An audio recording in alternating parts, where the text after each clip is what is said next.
I'm Charlie Goff, current president of SALT and or the Superstition Area Land Trust, and I'm going to report on what SALT's mission is here to conserve the natural Sonoran Desert open space surrounding the Superstition Wilderness area. We have been trying to pursue that, and after becoming a bit of a nature association for a few years, we've tried to return to our roots. Here's some of the area that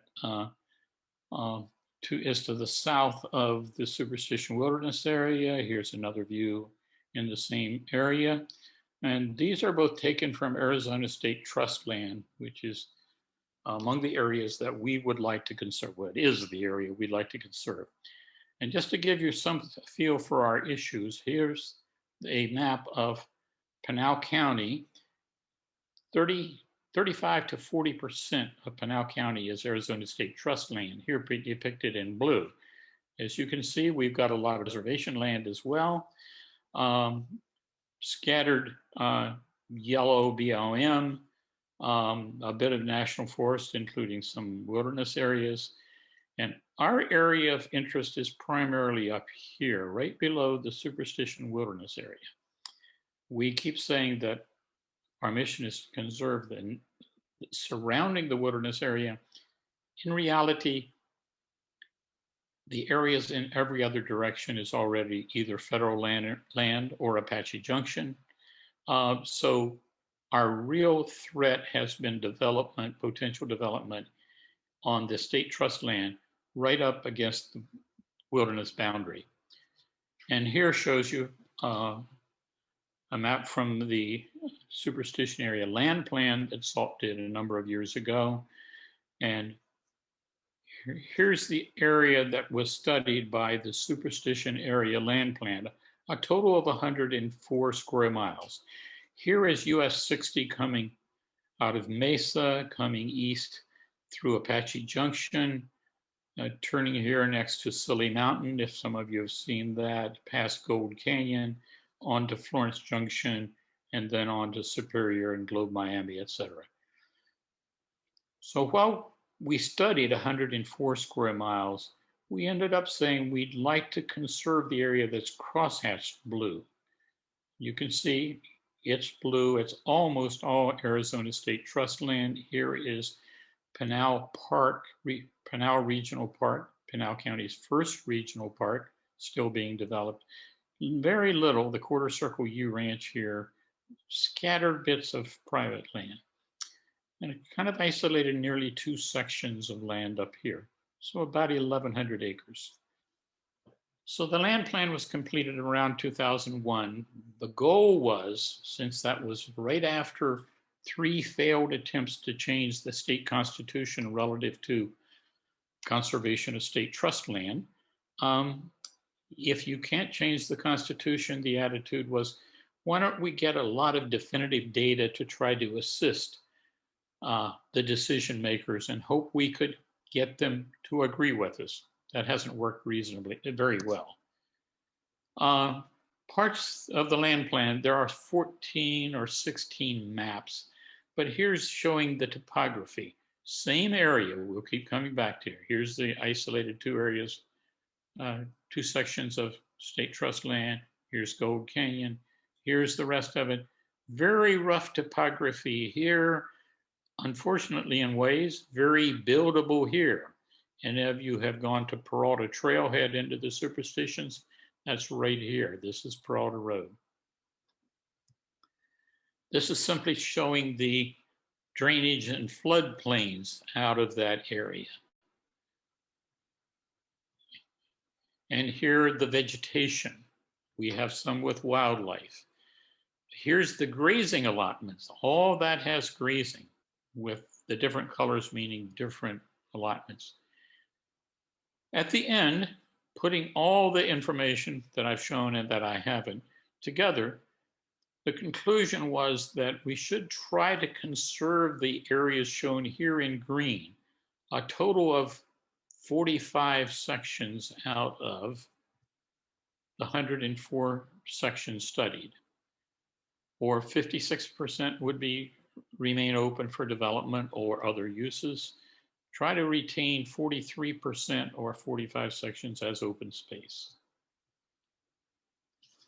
Really, before the land plan was ever finished, they had begun to envisage that even that isn't probably a big enough area to study.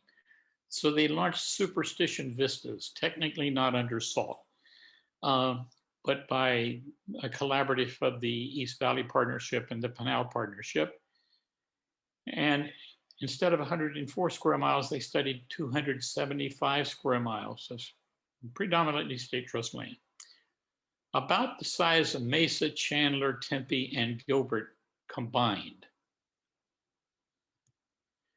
Or here's the depiction. Up here's our area of conservation interest. So it really assimilated the Superstition area land plan, but added a great deal of land to the south, a little bit to the east, and certainly to the west and southwest. Following the release of that plan, I believe in 2007, Pinal County adopted an open space and trails master plan. Both those others were just plans, not done by a government agency. This was adopted by Pinal County. And very quickly, the very next year, the master plan rolled most of Superstition area land plan and Superstition vistas into it. And then all that was rolled largely, but not perfectly intact, into Pinal County's comprehensive plan.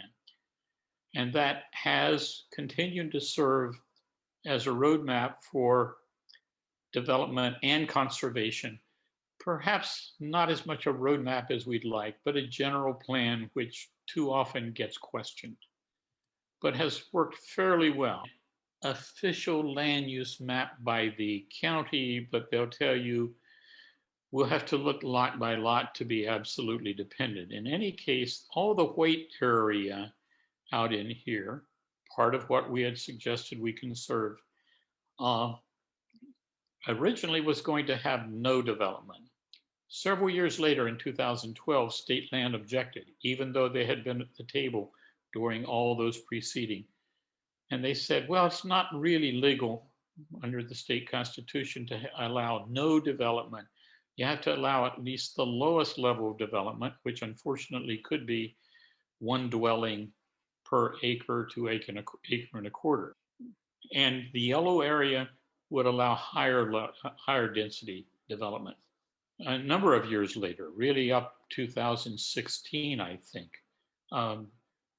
we put together the Superstition Foothills Destination Park Exploratory Committee, quite an acronym, really to try to develop more widespread pressure from the entire East Valley to try to actually accomplish some conservation. All this so far is just words on paper, and the threat of state land being bought by developers and getting rooftops all the way up against the Superstition wilderness area still exists. In fact, one such area for a mile wide already has long existed in Gold Canyon. The only place development is against the wilderness boundary anywhere around the entire perimeter. And for those of you who've hiked Hieroglyphic Trail, you went through that area as you got to the Hieroglyphic Trail parking lot.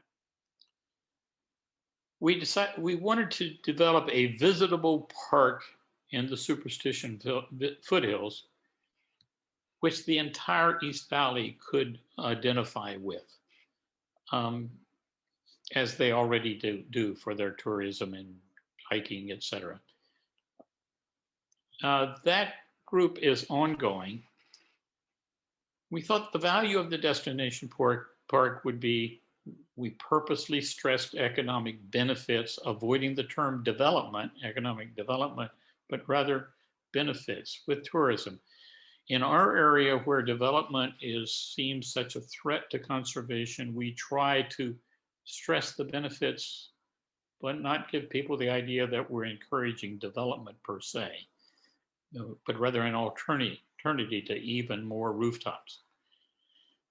And certainly recreation and conservation. We purposely, while most of us are very interested in the ecological and conservation, we figure it's a little easier to sell it in this environment if we stress economic benefits as well as everything else.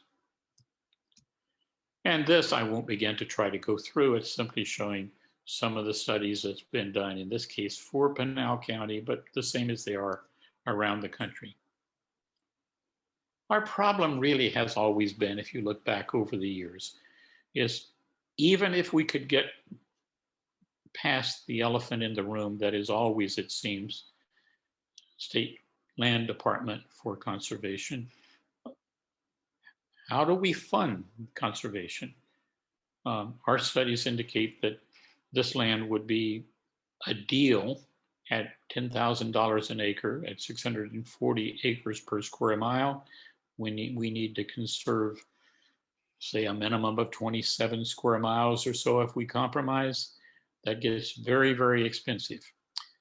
We've really been courting the Resolution copper mine since they've been studying the possibility of a Resolution copper mine. The mine, which I'll do the briefest of reviews on, has just reached the final EIS, the final environmental impact stage, after literally over 2 decades of effort. We've been careful not to endorse or favor the mine, but we really purposely have not fought the mine. We concluded early on that for economic and other reasons, the mine would almost certainly eventually be approved. Our goal has been to extract as much conservation out of any final approval as possible. It turns out that the final EIS barely mentions us. As far as we can tell, for probably good reason. It is it is funding a lot of new trails and other things to help the little town of Superior diversify their economy and become a recreation destination. We think that will continue. We've been working with them what we can. But instead, what is suggested to us is the appraisal, which is not yet out. Even though the EIS is out, the appraisal is not. And the appraisal will include the trade of some 5,400 acres that Resolution has bought of conservation land around the state, over 3,000 in the lower San Pedro River, which is extremely valuable ecological and conservation land, but still not, we think, for 2,400 acres that they will get from Tonto National Forest, where the mine and its support facilities will be. The value of that 2,400 acres is greatly enhanced by the ore body that they are hoping to tap under it. The ore body is extremely deep. At the bottom, it's almost 7,000 feet deep, about 1.25 miles. At the top of the ore body, it's 1 mile deep, 5,200, 5,300 feet.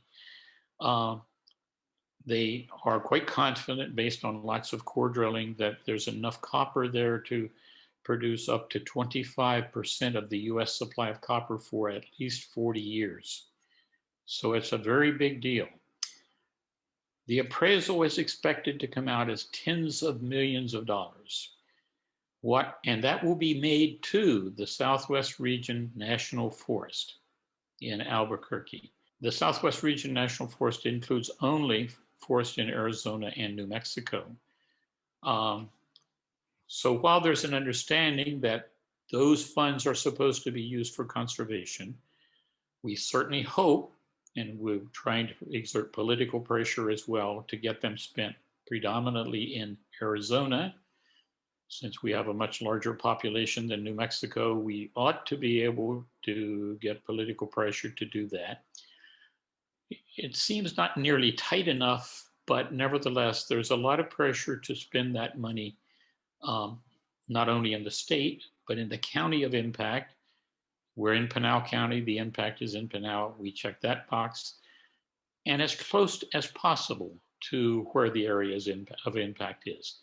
What we're trying to conserve is within about 20 miles of the area of impact. So we check that box.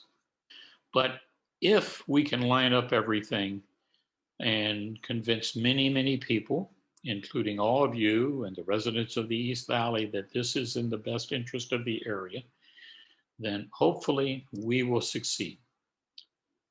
Here's a depiction. Here's our area of conservation.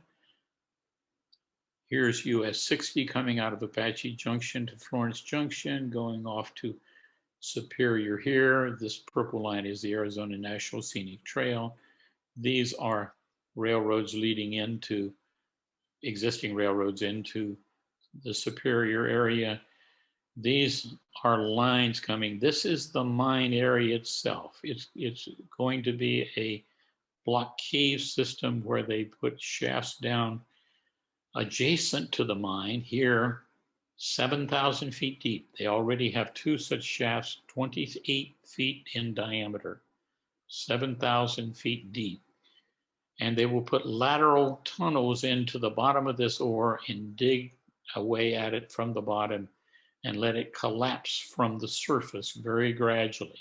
It'll be 6 or 8 years before the first collapse takes place. They bring those chunks up, part way up, put them in a rail car and ship them off here for processing. The tailings, it's a very rich deposit. It's about 1.5% for copper. That's very rich, which means over 98% of everything they take out will go into a slurry and back down. This pipeline to a tailings way over here on the white line is the Gila Pinal County line, some 15 or so miles away. As I indicated, a very big operation. So essentially, we want to get the ore payment that is already destined for conservation to be used on our long-term pet and highly agreed upon area of conservation. As we got into this, we began to see, well, gee, if we add, and right here's where we want to get the the state trust land into conservation. Superior is down about below my pointer here. Why couldn't we, since only from here to the west to about this point is the border, is the wilderness area bounded by Arizona State Trust land. Everywhere else, it's already federal land. That could be converted to a higher level of protection, say a national monument, a national recreation area, still keeping the wilderness area as it is intact and as a wilderness area, but have more federal recreation land surrounding it for better management, particularly through this area, and for the positive economic benefits as well. So we're currently trying to get the broader, the residents of the broader region to evaluate and see whether they could get behind making some parts of this a national monument or national recreation area. What if we assumed that we would only conserve the bit of state trust land here, the wilderness area and here, and the area from Roosevelt Reservoir along the Apache Trail or Route 88 down to Apache Junction. This is depicted here. If we had 35 sections, about 22,500 acres of state trust land south of the wilderness boundary, the wilderness area is 160,000 acres, and the Apache Trail Salt River Lakes area is 88,000 acres. If one put that sort of thing into one unit, 270,500 acres, which calculates out to about 423 square miles. That's bigger than the average national park in the system, which is not terribly meaningful since the Liberty Bell is a national park and very tiny, and Denali, for example, and Yellowstone are huge, but interesting figure. But that's just an example. By the way, when we dreamed that up, we thought it was unique. Then actually my wife found in the University of Arizona archives this a 1962 letter from Representative Mo Udall, who I think later became Secretary of the Interior, where he had proposed something like that, though he wasn't including the bit of state trust land that we'd like to add to the south border, just the wilderness area and the Route 88 or Apache Trail corridor. In fact, in that same letter, Udall quotes Theodore Roosevelt in 1911 when he visited Roosevelt Dam to dedicate it, and I've shortened it somewhat. I never realized until this morning what an extraordinarily beautiful, picturesque strip of country this is. I think that the drive is one of the most spectacular, best worth seeing in the world, and I hope our people come in by the tens of thousands here just as they go to Yosemite, Grand Canyon, and Yellowstone Park. Now that was in 1911, so tens of thousands of people would be relatively much, much bigger these days. Well, they do come by many thousands of people. We recently used Pinal County numbers to show that just the south border from Broadway Trailhead, Hieroglyphic Trailhead, and Peralta Trailhead are visited by at least 229,000 people a year with very little management. So there's a great need to bring this into some kind of larger picture. There's increasing development pressure again as Greater Phoenix is growing in the form, of course, of Mesa and Gilbert and Queen Creek and Pinal County's own towns, Apache Junction, are expanding into this area. The population base of about 1.5 million people in Phoenix's East Valley identify strongly and do a lot of recreation in the area. We need more area for responsible recreation. There are some intriguing things like the Don's Camp and a working ranch in the immediate area. And as I've tried to develop, the fact that Resolution Copper Mine is finally at the EIS stage and may help provide a big initial boost for purchase of some very valuable conservation land that is now Arizona's trust land, gives us, we hope, a possibility. Might this work?